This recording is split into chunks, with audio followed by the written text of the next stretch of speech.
یا رسول اللہ توبہ کس طرح کریں تو اللہ معاف کرتا ہے؟ تو فرمایا رب بڑا مہربان ہے، بڑا ہی کریم ہے۔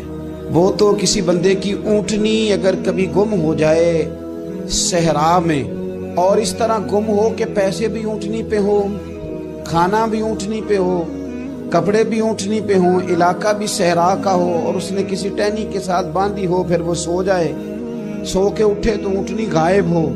اب وہ اتنا پریشان ہو کہ آگے پیچھے دائیں بائیں دیکھا تو پتہ چلا کہ اونٹنی تو غائب ہو گئی، نہ کھانا ہے، نہ پیسے ہیں، نہ کپڑے، نہ سواری ہے، علاقہ صحرا کا ہے، پیدل جا بھی نہیں سکتا۔ تو فرمایا جس طرح وہ بیٹھ کر موت کا انتظار کرنے لگتا ہے، اور وہ منتظر تھا کہ اب موت ہی آئے گی، اب کوئی اور سہارا نہیں۔ فرمایا اچانک اگر اونٹنی سامنے آ جائے تو اسے کتنی خوشی ہوگی؟ یا رسول اللہ اسے تو بڑی خوشی ہوگی۔ فرمایا جب رب کا بندہ توبہ کرتا ہے تو اللہ کو اس سے بھی بڑھ کر